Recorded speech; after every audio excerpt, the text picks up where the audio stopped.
प्रणय उपाध्याय मेरे सहयोगी जुड़ गए हैं तमाम जानकारी के साथ। प्रणय, आज के संबोधन में ट्रंप ने बार बार ये कहा कि सारी सैन्य क्षमता ईरान की ध्वस्त हो चुकी है, खत्म हो गई है, उनके जो हथियार हैं वो खत्म हो गए हैं, पूरी तरीके से उनको निष्क्रिय कर दिया गया है, पूरी टॉप कमांडर हमने सफाया कर दिया है। तो आखिरकार ईरान, आप तेल अवीव में मौजूद हैं, वहां पर हमले कैसे कर रहा है और यूएस बेसिस जहां जहां है वहां कैसे हमले कर रहा है?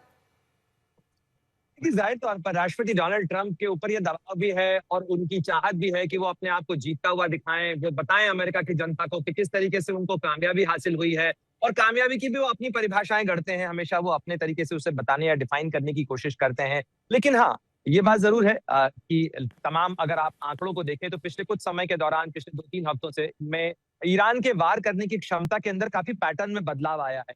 अगर मैं बीते 36 घंटों की बात करूं तो एक तेजी जरूर देखने को मिल रही है, खासतौर पर पिछले 10-12 घंटों के अंदर 10-12 जो मिसाइल अटैक हुए हैं। यानी आप मान सकते हैं कि औसतन एक घंटे के अंदर एक जो मिसाइल अटैक हुआ है, अगर आंकड़ों के स्टैटिस्टिक्स के हिसाब से देखें। और खासतौर पर इसराइल के तमाम इलाकों के ऊपर लगातार सायरन भी बज रहे हैं, तो वो सिलसिला भी बदस्तूर जारी है। और सब साथ ही बीते 36 घंटों के दौरान यहाँ एक पैटर्न भी देखने को मिला है, और वो पैटर्न ये है कि अब कोऑर्डिनेटेड अटैक्स हो रहे हैं। यानी तीनों तरफ से जो मध्य इजराइल का इलाका है उसको ईरान की मिसाइलें निशाना बना रही है, लेकिन उत्तरी इलाका जो है वहां पे हिजबुल्ला और ईरान दोनों की तरफ से वार हो रहा है। वहीं दक्षिणी इजराइल के इलाके के अंदर यमन यमन के हूथी और ईरान दोनों की तरफ से वार किया जा रहा है। तो ये सारा जो जो पैटर्न नजर आ रहा है वो एक चीज बताता है कि ईरान की पलटवार की क्षमता भी पूरी तरह से खत्म नहीं हुई है। और यही एक चुनौती है, यही वजह है कि बीते 24 घंटों के दौरान इजराइल के डिफेंस फोर्सेस ने करीब 400 स्ट्राइक्स की हैं। अगर आप उनके बयान को देखें तो, और 650 से ज्यादा एम्यूनिशन या बड़े बमों का इस्तेमाल किया गया है ईरान के खिलाफ। साथ ही अमेरिका की तरफ से भी लगातार ये दावा किया जा रहा है कि वो न केवल स्ट्राइक्स कर रहे हैं बल्कि अगले कुछ दिनों में और इंटेंसिफिकेशन का फेज देखने को मिल रहा है। ये सारी तस्वीर ये बताती है कि बातचीत की, जो कूटनीतिक संवाद की जो भी कोशिशें और कवायदें चल रही थी, कम से कम जमीन पर अभी उनका कोई असर नजर जी। नहीं आ रहा है। ये लड़ाई बदस्तूर न केवल जारी है बल्कि इसके अंदर रह रहकर एक हम्म। इंटेंसिफिकेशन का फेज भी आता है। ठीक है, बहुत बहुत शुक्रिया आपका तमाम जानकारी के लिए। अब देखिए, सवाल यह है कि ट्रंप ने विश्व युद्ध की चर्चा आखिरकार की क्यों? उनकी मंशा क्या है? ट्रंप ने जिन युद्धों का जिक्र किया उसमें भारी तबाही हुई, अमेरिका को भी कम नुकसान नहीं हुआ। यूबी ट्रंप कामयाबी के तमाम दावों के बीच अभी 2 से 3 हफ्ते तक युद्ध जारी रखने का ऐलान कर चुके हैं। इसलिए डर इस बात का है कि क्या इस जंग में तबाही अभी और बाकी है।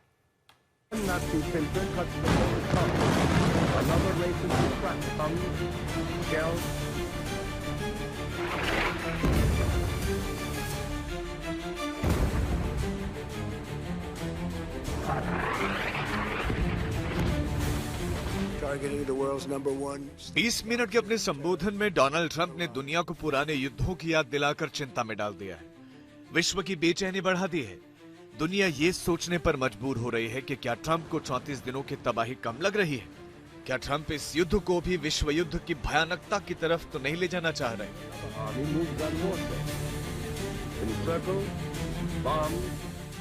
युद्ध और शांति का संघर्ष सतत और सनातन रहा है, लेकिन 20वीं सदी का भयानक युद्धों से सामना हुआ जिसने मानवता को हिलाकर रख दिया है। और इन तमाम युद्धों में अमेरिका की केंद्रीय भूमिका रही। पहला विश्व युद्ध 1914 से 1918 के बीच 4 सालों तक चला। इस युद्ध में 1 करोड़ 60 लाख लोगों की मौत हुई।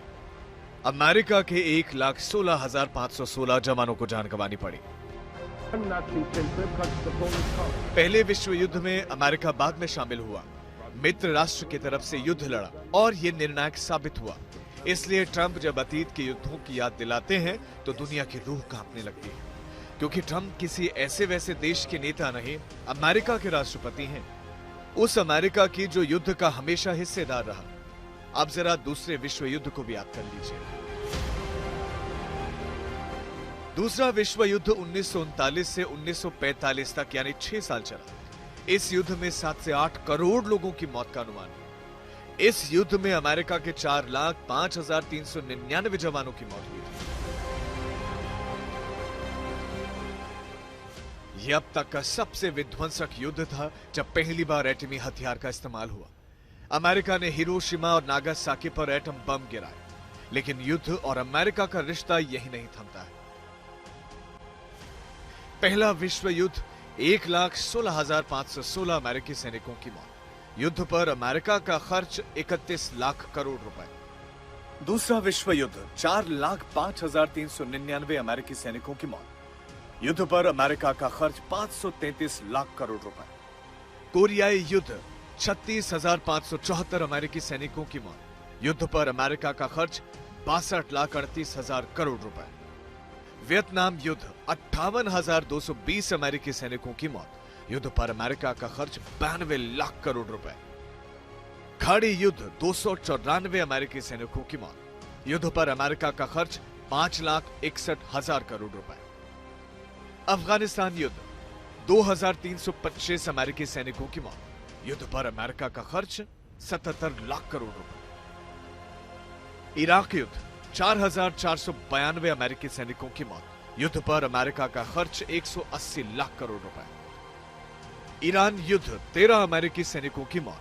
युद्ध पर पहले 12 दिनों में अमेरिका का खर्च 1,52,000 करोड़ रुपए।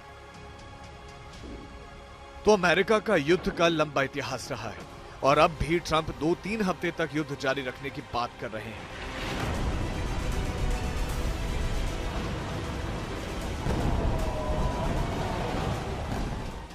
I've made clear from the beginning of Operation Epic Fury that we will continue until our objectives are fully achieved. Thanks to the progress we've made, I can say tonight that we are on track to complete all of America's military objectives shortly, very shortly. We're going to hit them extremely hard over the next 2 to 3 weeks. We're going to bring them back to the Stone Ages where they belong. In the meantime, discussions are ongoing. Regime change was not our goal. We never said regime change, but regime change has occurred because of all of their original leaders' death. They're all dead. The new group is less radical and much more reasonable. Yet if during this period of time no deal is made, we have our eyes on key targets. तो अब दुनिया टकटकी लगाए देख रही है कि अतीत के युद्ध गिनाने वाले ट्रंप का अगला कदम क्या होने वाला है।